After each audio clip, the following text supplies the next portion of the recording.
Okay, we are joined by head women's soccer coach Simon Riddiough following today's dominant 6-0 senior day victory over Charleston. Coach, I think we know your thoughts, but let's hear them. No, first and foremost, the advantages from before the game were all in our favour. Charleston played overtime on Thursday. We had to fly and travel and play on an unfamiliar surface in our turf. Meanwhile, we took a week off and could prepare properly. So it's a lopsided result, but it's probably a little bit unfair scheduling by the CAA. But I don't want to take anything away from our team. We played well. We played at a very good pace. We got good goals, good points from different players, and the right players, really. We need those players to be playing well coming next week when we get to the championships. First question, Jonathan. Hey, Coach. So do you feel like you rediscovered anything this game that might have been missing to the 4 games heading into this one? No, we were creating chances in the other 4 games, and we were playing somewhat well, but still creating chances. You know, we just weren't scoring them.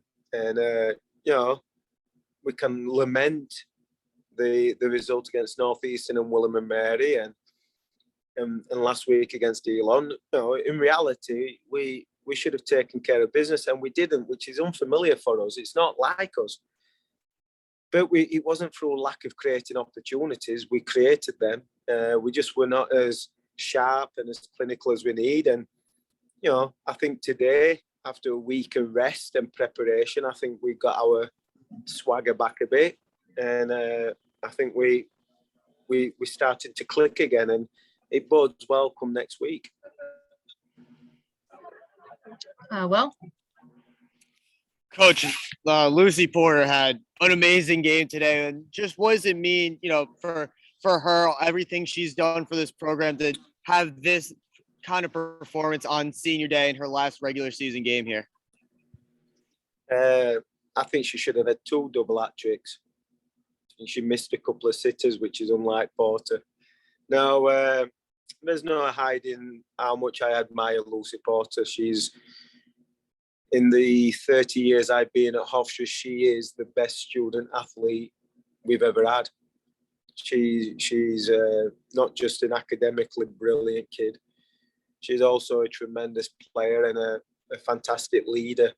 And a lot of what we've accomplished over the last 4 or 5 years is a huge part of what Lucy's provided us. And a lot of the super seniors and seniors have similar stories. And I'm just super proud of what they've managed to become. You know, they're fantastic people and they're great representatives of Hofstra. Well said, Coach. Ryan?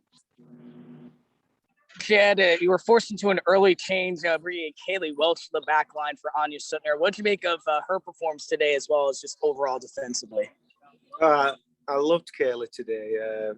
She's been biting at the bit for a couple of weeks now, and we're just you know, our back four's been doing really well.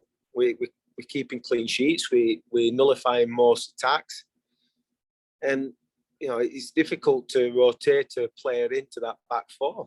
And today we had a slight injury, and we had to adjust. And Kayla came in and played really well.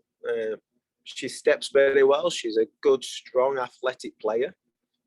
And I thought she handled the ball very well. So really happy for Kaylee. She wants it. She's been working hard for it, and I'm pretty happy with her performance today.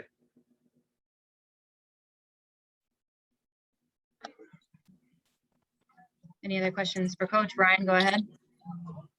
Yeah, just to touch on another senior's performance, Emily Rose. I mean, she was just super unlucky today, had about 2 outstanding chances denied by the goalkeeper. What did you make of her performance today?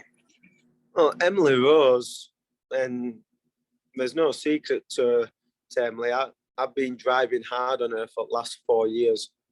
I've been demanding more and more from her. And it's been a battle between me and Emily for 3 years. And I think this last 12 months, it's finally clicked. And she's a tremendous player. However, she's playing behind probably two of our best ever centre midfielders in the programme history. And then we've also recruited Georgia Brown. So she's playing behind probably three legends. Georgia's not there yet, but I'm pretty comfortable to think that she'll be a all-CAA first team member in years to come. You know, when you're playing it behind those three players, it's difficult to get playing time. But she's been plugging away. She's impressed me. And again, you saw her qualities today. She's got wonderfully soft feet. And with a bit more luck, she might have got 2 goals for us. And it's always satisfying to see seniors develop and grow as not just as players, but as people. And I think Emily's done a lot of growth this past year. And it would have been wonderful for her to get a goal today, but you know, maybe she'll get one in the championships in the semi or final if we get there. So you know, there's more to come from this team, I believe. Jonathan? Coach, an amazing 6-0 win like this, of course, you get a lot of contributions from the defense. And 2 players to me who stuck out were Marlena Fries and Louise Hayden, who had great defense performances. What's your assessment on how they do so well in playing stay-at-home defense and don't really ever have the urge to jump up and try to chip in offensively? Yeah, they're both very intelligent, good players. Solid. And that's all you need from your central defenders. Louise played central defence for most of the game. You just want a solid performance. You want a performance where you don't give up shots on goal. You minimise the other team to maybe 2 or 3 long-range shots or opportunities from set-piece situations which you can't control. And I thought those 2 did a tremendous job of that. They were competent, composed under pressure, physical when they needed to be, and kept the shape in our back 4. And you know, I thought overall it was a really solid performance from us.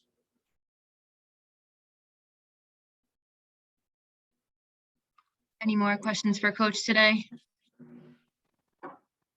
Well, thank you, everybody. Coach, congratulations on the win. Look forward to a CAA tournament run from Pride. Thank you, Reg. Thank you, Coach. Thanks, guys. Thank you.